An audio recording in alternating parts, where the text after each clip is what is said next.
पुणेपुर गांव के जंगल में गरीब पीलू चिड़िया अपने पति बंटी कबूतर के साथ रहती थी।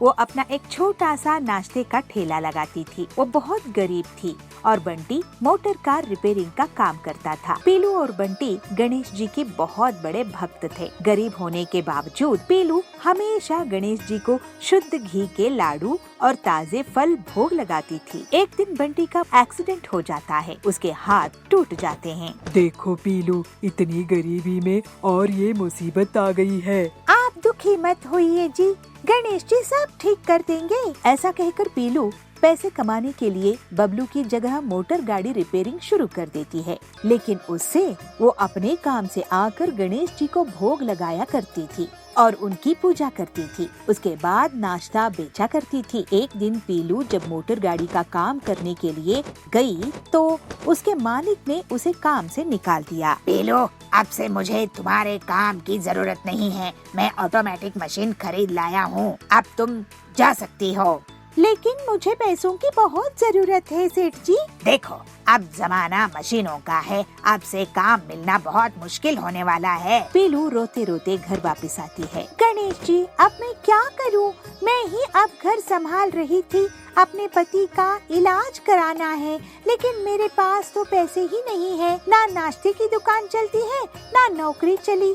पता नहीं हमारा क्या होगा। आप विघ्नहर्ता है, थोड़ी कृपा कीजिए। पीलू मन से गणेश जी को याद करती है तो उसके सामने स्वयं गणेश जी प्रकट हो जाते हैं। बेटी, दुखी मत हो, तुझे तो मुझ पर विश्वास है ना, तो दुखी क्यों हो रही है? मैं तेरी हर मुसीबत, हर तकलीफ को अच्छे से समझता हूँ। तूने बहुत दुख देखी है और फिर भी मेरी भक्ति में कमी नहीं आने दी। मैं अब तेरी सारी तकलीफें दूर कर दूंगा। गणेश जी, आपके दर्शन हो गए, यही शुभ है। पीलू, तू बहुत साफ दिल की है। मैं तुझे एक तवा दे रहा हूँ, तू इसमें पराठे बनाना और अपनी दुकान में बेचना। कुछ ही दिनों में तेरे सारे कष्ट दूर हो जाएंगे। गणेश जी, लेकिन मैं सबसे पहले आपको ही भोग लगाऊंगी। जैसी तेरी इच्छा बेटी। और फिर गणेश जी पीलू के लिए तवा प्रकट कर देते हैं और उसे आशीर्वाद देकर वहाँ से अंतर्ध्यान हो जाते हैं। पीलू बंटी को सब बात बताती है। देखिए जी, गणेश जी मुझे दर्शन देकर कृपा करे हैं और मुझे ये तवा दिए हैं, इस पर मैं पराठा बनाकर बेचूंगी। भगवान गणेश जी तुम्हें दर्शन देकर बहुत बड़ी कृपा किए हैं पीलू। उनके आशीर्वाद से सब संभव है। गणेश जी की जय हो। पीलू हर दिन सबसे पहले पराठा गणेश जी को भोग लगाती थी। पीलू के पराठे जल्दी ही पूरे जंगल में प्रसिद्ध हो जाते हैं। तो बबली दुकान में आती है। वाह पीलू, वाह, तुम्हारे हाथ के पराठे तो बहुत ही टेस्टी है। मैं तो अब इन्हें हर दिन लेकर जाया करूँगी। बबली जी, आपकी तारीफ के लिए शुक्रिया। ये सब तो गणेश जी की कृपा से हुई है। मैं आपको हर दिन गर्मा गर्म पराठे बना कर दूंगी। तो सुंदरी आती है। इतने सस्ते और स्वादिष्ट वैरायटी के पराठे, वो भी इतनी हाई क्वालिटी के। ये क्वालिटी और टेस्ट तो बड़े बड़े रेस्टोरेंट में भी नहीं दे सकते हैं। अब बंटी भी ठीक हो जाता है और पीलू की मदद करता था। पीलू और बंटी गरीबों को मुफ्त में पराठा देते थे और गणेश जी की सेवा करते थे। इस तरह से अब उनकी गरीबी दूर हो जाती है और वो दोनों हंसी खुशी रहने लगते हैं। कब समझेंगे ये लोग गरीब लोग? ये कथा वथा सुनने नहीं आया हूँ और हमें वृत्त में ऐसे काम नहीं करवाना चाहिए। ये कौन है? मुझे तो बहुत डर लग रहा है। सुंदरनगर गांव के जंगल में कड़क सेठ बहुत ताकतवर जमींदार था। वो और उसका दोस्त जाबाज चील गरीब मजदूरों से अपने खेत के काम करवाते थे, लेकिन मजदूरी के लिए पैसे नहीं देते थे। इस वजह से मजदूर बहुत दुखी रहते थे। उन मजदूरों में दुर्गा भक्त पीलू भी थी। पीलू बहुत ही दयालु थी और मजबूरी में मजदूरी करती थी। ऐसे ही नवरात्रि के समय एक दिन कड़क पूछता है, अरे ये मजदूर क्यों नहीं आए? मेरा नुकसान हो रहा है। खेती का काम बहुत महंगा होता है। कब समझेंगे ये लोग गरीब लोग? तो जाबाज कहता है, अरे कड़क भाई, ये पीलू है ना, इसने सबको नवरात्रि का व्रत करने के लिए कह रखी है, इसी वजह से ये सब कमजोर हो गए हैं। पीलू को पकड़ कर ले आओ और उसी से पूरी मजदूरी करवाऊंगा। उसका जो भी साथ दे उसे भी भूखे पेट मजदूरी करवाएंगे। बड़े आए दुर्गा भक्त। तो जाबाज कहता है ठीक है भाई। फिर कुछ ही देर में जाबाज पीलू के घर में पहुंच जाता है। वहाँ पर पीलू सबको दुर्गा जी की कथा सुना रही थी। ये देखकर जाबाज बहुत गुस्से में आ जाता है। उसको देखकर बहुत से मजदूर पक्षी वहाँ से भाग जाते हैं। आइए जाबाज जी, आप भी कथा सुन लीजिए। तो जाबाज कहता है ये कथा वथा सुनने नहीं आया हूँ, चलो मजदूरी करने।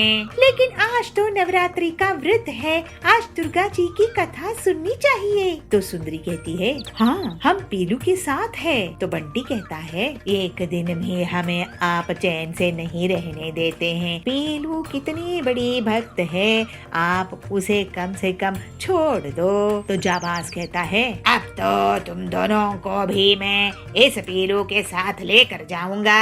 कड़क भाई, ये तीनों को लेकर आया हूँ। ये पीलू बहुत बड़ी बदमाश है, कह रही थी कि देवी की भक्ति करनी है, मजदूरी नहीं। तो कड़क कहता है अब इसको डबल मजदूरी करनी पड़ेगी। ऐसे कड़क उनसे दिन रात काम करवाता गया, लेकिन व्रत होने की वजह से वो लोग कुछ नहीं खाए थे और कमजोर पड़ने लगे। तो पीलू कहती है कड़क सेठ जी, हम मजदूरी कर रहे हैं जिससे आपकी शानो शौकत है। आपको भी हमें मेहनत के पैसे देने चाहिए और हमें व्रत में ऐसे काम नहीं करवाना चाहिए। इन दोनों को कुछ फल तो दीजिए। तो कड़क कहता है तू जरूरत से ज्यादा बोलती है। तुझे भक्ति करनी है तो मंदिर में क्यों नहीं काम करने लगती है तू? तो जाबाज कहता है सही बात है, तुझे पैसे नहीं मिलेंगे, ना ही खाने के लिए कुछ मिलेगा। अब काम कर वरना तेरी हड्डी पसली तोड़ दूंगा। कड़क की धमकी से सब डर जाते हैं। कड़क और जाबाज बहुत ही क्रूर थे। वो सुंदरी और बंटी को कुछ भी खाने को नहीं दे रहे थे। पीलू हिम्मत दिखाती है, हे दुर्गा माँ, आप ही हमारी रक्षक हो, आप ही इन दुष्टों से सुंदरी और बंटी को बचाओ। जो बुरा होना है मेरा हो जाए, क्योंकि मुझे तो बस आपकी भक्ति से मतलब है। ये दोनों मेरे कारण ही फंस गए हैं। पीलू खुद बहुत कमजोर हो चुकी थी, लेकिन वो दुर्गा जी को लगातार याद करती रहती थी। जय माँ अम्बे, जय माँ अम्बे, जय माँ अम्बे। सुंदरी और बंटी बेहोश हो जाते हैं। बड़ी आई भक्त मंडली। कमजोर मजदूर। तभी वहाँ पर बहुत तेज रोशनी होती है। अरे ये क्या, लगता है माँ प्रकट हो रही है। दुर्गा माँ कहती है पीलू बेटी, मैं तुम्हारी भक्ति की परीक्षा ले रही थी। तुम बहुत नेक दिल की हो और मुझे माँ मानती हो। बेटी, तुम्हें जो भी तकलीफ इन बदमाशों ने दी है, अब उसका इन्हें सजा मिलेगी और तेरा कल्याण होगा बेटी। दुर्गा जी की कृपा से पीलू पूरी तरह से स्वस्थ हो जाती है। अरे नहीं, ये कौन है? मुझे तो बहुत डर लग रहा है। तो जाबाज कहता है मेरी आंखें चुभ रही है। दुर्गा जी उन दुष्ट को बहुत दंड देती है और उनका सारा घमंड टूट जाता है। माँ दुर्गा, मुझे आपकी भक्ति से कभी भटकने नहीं दीजिएगा। दुर्गा जी के आशीर्वाद से पीलू उस जमीन की मालकिन बन जाती है। उसके पास बहुत सी धन दौलत आ जाती है। पीलू सभी गरीबों की ख्याल रखने लगती है। दुर्गा जी के मंदिर में आए दिन भंडारा करवाती है। वो अब कड़क और जाबाज को भी अच्छे प्रसाद देती थी। वो दोनों अब पूरी तरह से सुधर गए थे। अब दुर्गा जी की कृपा से सभी हंसी खुशी रहने लगे। लेकिन खेत में मेहनत करने के बाद भी उनके खेत में फसल नहीं होती थी। पीलू कुएं से पानी निकालने लगी है, तभी उसमें से एक बाल्टी भर रुपये निकल आते हैं। लेकिन तुमने अपनी उम्मीद नहीं छोड़ी। भागलपुर गांव में पति पत्नी पीलू और बबलू किसानी करते थे। वो लोग बहुत ईमानदार थे और कम आमदनी में भी गुजर बसर कर रहे थे। बबलू खेत में कुएं से पानी निकालता था और पूरे खेत में सिंचाई करता था। लेकिन खेत में मेहनत करने के बाद भी उनके खेत में फसल नहीं होती थी।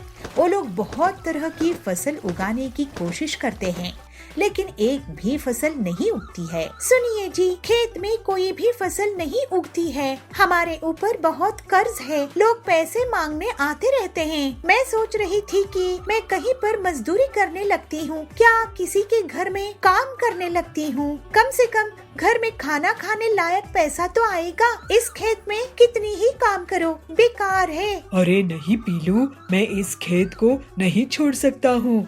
मेरे दादाजी ने और मेरे पिताजी ने ये खेत मुझे दिए हैं। मैं इस खेत में अगर किसानी बंद कर दूंगा तो अपने पूर्वजों को क्या मुंह दिखाऊंगा। और वैसे भी मैं एक किसान हूँ, ऐसे मजदूरी नहीं कर सकता। लेकिन हम कब तक ऐसे ही रहेंगे? देखो, तुम्हारा कहना सही है कि घर के लिए कमाई होनी चाहिए, तो तुम कहीं पर काम कर लो। मैं इस खेत में फसल बोता रहूंगा क्योंकि ये मेरे लिए माँ जैसी है। अगर इसे ऐसे ही खाली छोड़ दिया तो यहाँ लोग शराब पीने लगेंगे और यहाँ गंदगी फैलाई जाएगी। ठीक है जी। फिर पीलू लोगों के घर काम करने लगी और बंटी खेती जारी रखता है और बहुत दिनों तक वो ऐसे ही धूप में मेहनत करता था। एक दिन उसे अचानक चक्कर आ जाता है और वो बेहोश हो जाता है। तो पीलू उसको डॉक्टर के पास ले जाती है। डॉक्टर साहब, देखिए इन्हें क्या हुआ है। सुनो बबलू भाई, आप अब बहुत कमजोर हो गए हो। धूप में काम कर करके कुछ महीने आराम करो। लेकिन अभी तो बीज बोने हैं, मैं आराम नहीं कर सकता। बबलू फिर से अपने खेत में काम करने लगता है। हे भगवान, इनको कैसे समझाऊं कि अपनी सेहत का ख्याल रखा करें। अब आप कुएं से पानी नहीं निकालेंगे, मैं निकालूंगी। पीलू कुएं से पानी निकालने लगी है। तभी उसमें से एक बाल्टी भर रुपये निकल आते हैं। ये देखकर दोनों पति पत्नी चौंक जाते हैं। अरे ये क्या, इतने सारे पैसे? तभी उसके खेत से एक देवी प्रकट होती है। बेटा बबलू, बेटी पीलू, मैं धरती माँ हूँ। तुम्हारी सेवा और ईमानदारी से बहुत खुश हूँ। बबलू, आज के इस लालच के जमाने में तुमने गरीबी झेली लेकिन अपना खेत नहीं बेचा। इतने सालों तक मैं तुम्हारी परीक्षा ले रही थी और तुम्हारी फसल नहीं उगने दे रही थी, लेकिन तुमने अपनी उम्मीद नहीं छोड़ी। अब तुम्हारे इस कुएं से पैसे निकलेंगे और तुम और जमीन खरीदकर लोगों के लिए अनाज उगाओ, उनका पेट भरो। मेरा आशीर्वाद है तुम पे। ऐसा कहकर देवी वहाँ से चली जाती है और उनके वरदान के कारण दोनों पति पत्नी का जीवन हंसी खुशी बीतने लगता है।